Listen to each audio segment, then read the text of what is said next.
Hello! Hi friends అందరికీ నమస్తే. అందరు ఎట్లున్నారు? బాగున్నారు కదా! నేను కూడా చాలా బాగున్నాను. మీరు చూస్తున్న ఈ వ్లాగ్ వచ్చేసి సండే వ్లాగ్. సండే స్పెషల్ ఏంటి? ఆ రోజు మేము ఎలా ఉంటామనేది ఈ వీడియోలో ఉంటది చూసేయండి. సో, సండే ముందు రోజు అంటే ఆగస్టులో వచ్చే ఫస్ట్ సండే రోజు ఫ్రెండ్షిప్ డే సెలబ్రేషన్స్ జరుగుతాయి కదండీ! సో, అనుష్ పాప వాళ్ళ స్కూల్‌లో కూడా అలా బ్యాండ్స్ కట్టించారంట. తీసుకొచ్చి నాకు ఇచ్చింది. నేను పెట్టుకొని చూసాను.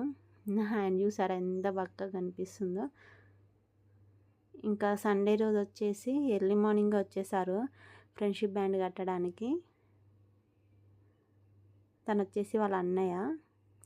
ఇంకా తను వచ్చేసి చాందిని అనమాట. చాందిని అనేసి మస్తు కొట్టుకుంటారు. అలాగే బెస్ట్ క్లోజ్. ఇంకా శత్రువులను కూడా చెప్పుకోవాలి. కొట్టుకుంటారు, తిట్టుకుంటారు, ఆడుకుంటారు. అలా ఉంటుంది అన్నమాట వాళ్ళ ఫ్రెండ్షిప్ వచ్చేసి. ఇంకా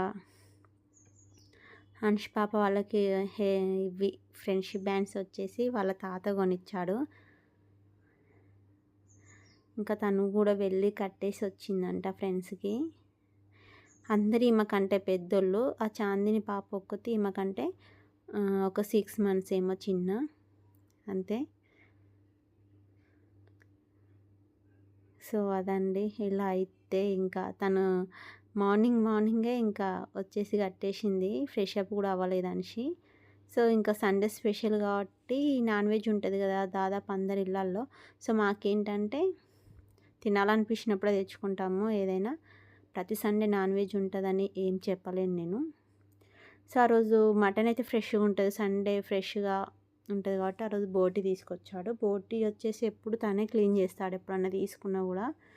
సో ఈసారి తనకు కుదరలేదు కాబట్టి నేను క్లీన్ చేస్తున్నాను. ఫస్ట్ టైం అనమాట. ఎలా క్లీన్ చేయాలో కూడా తెలియదు. సో తెలుసుకొని వేడి నీళ్ళు బాగా మసిన వాటర్ ఉంటాయి కదా అందులో కొంచెం ఉంచేసి తర్వాత క్లీన్ చేయాలి. బోటి అంటే తెలుసు కదండి, పొట్ట భాగంలో ఉండే వాటికి సంబంధించినవే ఎక్కువ ఉంటుంది. కొద్దిగా మంచిగా ఉండాలి కానీ టేస్ట్ సూపర్గా ఉంటుంది అన్నమాట. సో క్లీన్ చేయడం అయితే కొంచెం ప్రాసెస్ ఎక్కువనే ఉంటుంది. చాలా టైం పట్టింది క్లీన్ చేసినాక. దాదాపు 30 minutes దాటిందండి అవి క్లీన్ చేసేసరికి. సో వాటిని ఎంత మంచిగా క్లీన్ చేస్తే అంత స్మెల్ రాకుండా ఉంటాయి. వాటిని క్లీన్ చేసినాక మరొకసారి వేడిగా వాటర్ని వేడి చేసి అందులో కొంచెం పసుపు వేసి ఒక 2 minutes అలా బోటి పీసెస్ని ఉడకనివ్వాలి. అట్లా ఉడకనిస్తే స్మెల్ అనేది పోతుందంట. ఆ తర్వాత మళ్ళీ వాటిని ఒక ప్లేట్లోకి తీసుకొని బోటి కర్రీ అయితే చేస్తున్నాను. సో ఫ్రై అయితే సూపర్ ఉంటుందిలే కానీ రైస్లోకి అయితే కొంచెం గ్రేవీ లాగానే చేయాలి. సో నేను ఆ టైపే చేస్తున్నాను ఇప్పుడైతే.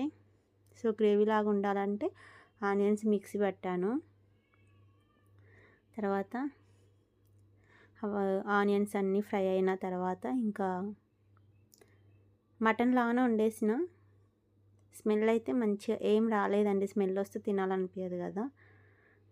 మంచిగా ఫ్రై లాగా అయినాక కొన్ని వాటర్ పోసి ఉడికినివ్వాలన్నమాట. బాగుంటుంది టేస్ట్. కాకపోతే నేను వాటిని క్లీన్ చేసి వండేసరికి నాకు తినాలనిపించలేదు అసలు. ఆ స్మెల్ అనేది నా ముక్కు మొత్తం పట్టేసింది. ఇంకా తినాలనిపించలేదు సరిగా. సో మొత్తానికైతే మంచిగానే వండేసిన బోటి కర్రీ. సో మామూలుగా ఫ్రై లాగా చేసి చపాతీలోకి అయితే అలా అయితే బాగుంటుంది. ఓకే, గ్రేవీ లాగా చేసినా కూడా చాలా బాగుందిలే కానీ నేనే వండిన అంతా నేనే క్లీన్ చేసిన కాబట్టి నాకు తినాలనిపించలే. మామూలుగా వెజిటేబుల్స్ అయితే వేరు, నాన్ వెజ్ అంటే వేరు. క్లీన్ చేసి కడిగి వాటిని వండి తినాలంటే కొంచెం ఎక్కువనే ఇబ్బంది అనిపిస్తుంది. అలా ఆనియన్స్ మిక్సీ చేసి వేసాను కదా, ఆ పేస్ట్ ఫ్రై అయిన తర్వాత టమాటోస్, కరివేపాకు ఇలా మసాలా దినుసులన్నీ కారము ఉప్పు వేసేసి కొంచెం ఫ్రై కానివ్వాలి, వాటిని మగ్గనివ్వాలి. ఆ తర్వాత బోటు వేసి అవి కొంచెం ఫ్రై అయిన తర్వాత వాటర్ అయితే వేసాను కొన్ని, ఎందుకంటే వాటర్తో ఉడికితే కొంచెం గ్రేవీలాగా వచ్చేసి రైస్లోకి బాగుంటుందని అలా వండేసాను అన్నమాట. టమాటాస్ కూడా వేసాను ఎందుకంటే గ్రేవీ కోసం. సో మీకైతే ఎంతమందికి ఇష్టం బోటి కర్రీ అనేది కామెంట్ చేయడం మర్చిపోకండి. సో ఎప్పుడో ఒకసారి తీసుకొచ్చుకుంటామండి. ఎందుకంటే క్లీన్ చేయడానికి చాలా టైం పడుతుంది. నెక్స్ట్ ఇక్కడ మటన్ కూడా షాపులలో అంత ఫ్రెష్గా ఉండదు, అది ఇది అని చెప్తూ ఉంటారనమాట మా ఆయన తెమ్మంటే. సో అందుకే వాటిని అంతగా పట్టించుకోను. జస్ట్ తినాలనిపించి తెమ్మంటే తీసుకొచ్చాడు ఈ టైంలో. లేకపోతే అసలు తెమ్మని చెప్పాను నేను కూడా. ఎప్పుడో ఇక చికెన్ అయితే ఎక్కువ తెచ్చుకుంటాము, లేకపోతే మటన్, లేకపోతే ఫిష్ అంటే మాకు వస్తూనే ఉంటాయి ఫ్రీగా. కాకపోతే తినాలనిపించట్లేదు, అవి తిని తిని బోరు కొట్టింది ఇంకా. సో ఇంకా అనిష్ పాప అయితే లేదండి, అప్పటికి నేను వంట చేస్తున్నా కదా, ఆడుకోవడానికి వెళ్ళింది ఫ్రెండ్స్తో. నేనైతే ఇంకా వంట చేసుకుంటా, మిగతా ఇంట్లో పని చేసుకుంటా అయితే ఉన్నాను ఆఫ్టర్నూన్ వరకు. సో ఇంకా ఆఫ్టర్నూన్ వచ్చిందంటే ఇంకా అన్నం తినేసి కొంచెం అయితే రెస్ట్ తీసుకుంటాను. తర్వాత మళ్ళీ ఈవినింగ్ రొటీన్ కూడా ఎక్కువ ఈవినింగ్ అయితే పని ఏం పెట్టుకోను, ఏదైనా ఉంటే మార్నింగే చేసేస్తున్నా, చేయాలనిపించట్లేదు సరిగా. సో ఇదండి ఈరోజు వీడియో. ఈ వీడియో కనుక మీకు నచ్చినట్లయితే మర్చిపోకుండా ఈ ఛానల్ని సబ్స్క్రైబ్ చేయండి, షేర్ చేయండి, లైక్ చేయండి ఫ్రెండ్స్. మరొక వీడియోతో మీ ముందుకు వస్తాను. అప్పుడు వరకు బాయ్ ఫ్రెండ్స్.